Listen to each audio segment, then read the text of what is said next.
wararka kala duwan ayaanu idin haynaa madaxweynaha galmudug Axmed Ducaale Geelle Xaaf oo soo saaray warqad xasaasi ah sidoo kale wasiirka arrimaha gudaha Soomaaliya ayaa isna soo saaray warqad kale madaxa xukuumadda galmudug Sheekh Shaakir ayaa isna soo saaray warqad kale ku soo dhawaada channelkiina ayay yurad madaxweynaha galmudug Axmed Ducaale Geelle Xaaf ayaa ku dhawaaqay go'aan xasaasi oo lama filaan oo u muuqda inuu soo afjaray xiisadii iyo loolankii siyaasadeed ee galmudug Xaaf ayaa soo saaray qoraal uu ku sheegay inuu burburiyo heshiiskii u dhaxeeyay galmudug iyo ahlu sunna wal jamaa isla markaana la qabanayo doorashada madaxweynaha galmudug waxa uu sidoo kale sheegay inuu dhamaaday khilaafkii u dhaxeeyay dawladda federaalka iyo maamulka galmudug madaxweynaha galmudug ayaa dhinaca kale sheegay inuu doorashada galmudug ay ka dhici doonto magaalada Cadaado isla markaana ay si wadajir ah u qaban doonaan dawladda dhexe iyo maamulka galmudug go'aanka Axmed Ducaale Geelle Xaaf ayaa yimid saacado kadib markii uu ka tagay magaalada Dhuusamareeb oo ay ka socdeen wada hadallo u dhaxeeya dawladda iyo ahlu sunna dadka ku dhow madaxweyne Xaaf ayaa sheegay in go'aanka uu qaatay isagoo ku xumeynaya ahlu sunna isla markaana hadda joojiyay meel aysan ku lahayn awood ay kula dagargortamaan dawladda Xaaf ayaa dareemayay in ahlu sunna ay dhabarka ka toogtaan warqadda uu soo saaray Axmed Ducaale Geelle Xaaf ayaa sidan u qoran buritaanka heshiiskii Jabuuti iyo qabashada doorashada galmudug madaxweynaha dowlad goboleedka galmudug markuu arkay qodobka kontonaad faqradiisa 6aad 9aad iyo 10aad ee dastuurka dowlad goboleedka galmudug markuu arkay axdi la'aanta ahlu sunna wal jamaa iyo si xurmo la'aanta ay u muujiyeen markuu arkay damaca iyo sudbursiga aan dhammaan lahayn ee ahlu sunna wal jamaa markuu garwaaqsaday ahmiyadda ay leedahay ilaalinta dastuurka iyo heshiiska galmudug markuu la tashado ayaasha iyo waxgaradka beelaha galmudug wuxuu xiriiriyay qodobka koowaad inuu buriyo heshiiskii Jabuuti iyo galmudug iyo ahlu sunna wal jamaa oo lagu saxeexay muqdisho 6 bishii 12 in la qabto doorashadii dowlad goboleedka galmudug in dowlad goboleedka galmudug iyo wasaaradda arrimaha gudaha ka wada shaqeeyaan sidii loo qaban lahaa doorashada iyo dib u heshiisiinta inay dhamaatay kala aragti duwanaanshihii dowladda federaalka iyo galmudug in doorashadu ka dhacdo caasimadda ku meel gaarka ee Cadaado qodobka labaad iyadoo la eegay qodobka koowaad ee kor ku xusan waxa bureegay ahaan wax kasta oo heshiiska galmudug iyo ahlu sunna wal ka dhashay oo ay ka mid yahay bedelidda astaanta galmudug bedelidda dastuurka galmudug dhismaha madaxa xukuumadda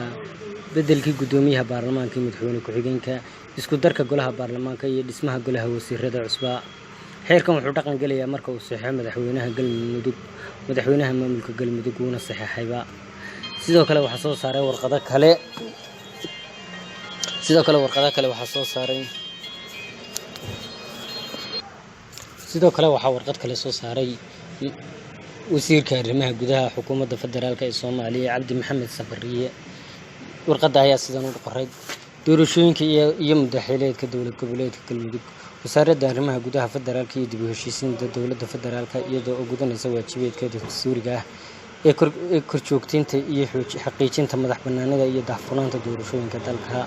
iyadoo ay hadda la joogo waqtigii loo mudeysnaan doorashooyinka dowlad goboleedka galmudug iyadoo oo garowsan in mustaqbalka galmudug ku jiro iyadoo oo mideysan ay doorasho ka dhacdo 4 July 2019 oo ah waqtiga ay ku eg tahay madaxweynaha baarlamaanka iyo madaxda dowladda galmudug iyadoo la tixgelinayo heshiiskii filla Soomaaliya lagu saxeexay dhexmaray galmudug iyo ahlu sunna wal jamaa ayaa warqadda lagu yiri iyadoo ay muuqato baahida shacabka galmudug ku qabaan deegaanada bulshada iyo horumarka ay ka helaan deegaankooda iyadoo oo diyaar u ah in ay fududaadaan taakuleynta taageerada doorashada galmudug wasaaraddu waxa ay ugu baaqaysaa baa lagu yiri warqadda dowlad goboleedka galmudug in la qaban doono doorashooyinka baarlamaanka iyo madaxda fulinta 4 July waana inay u dhacdo baa lagu yiri si xor iyo xalaal ah kana dhacaan magaalada madaxda dowlad goboleedka galmudug ee Dhuusamareeb waxaan si ku boorinaynaa baa lagu yiri dowlad goboleedka galmudug inay bulshada ku wacyigeliyaan baa lagu yiri ka qaybgalka doorashada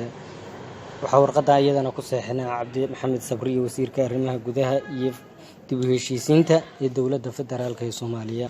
intaa kadib waxa ka soo baxday warqad kale iyana waxay ka soo baxday madaxa xukuumadda maamulka galmudug Sheekh Maxamed Shaakir Cali Xasan warqadan ayaa iyadana waxa lagu yiri kadib markay arkay malaxalada galmudug ay maraso taasoo ah in ay u baahan tahay warqadda lagu yiri in ay u baahan tahay horumar ay ku tallaabsato dowladda xubnaha ka ah dowladda federaalka Soomaaliya sida ay tilmaamayso war-saxaafadeedka ay ka soo baxay baa lagu yiri warqadaasi wasaaradda arrimaha gudaha federaalka iyo dib u heshiisiinta dowladda federaalka subadeedna tahay tix baa lagu yiri wa ga fa iyo da ha wa 061 slash baa lagu yidhi 19 ee ku taariikhaysan 23 bishii 6 2019 kuna saabsan doorashooyinka dowlad goboleedka Galmudug waxaan cadeynaynaa in doorashada baarlamaanka iyo madaxda fulinta lagu qaban doono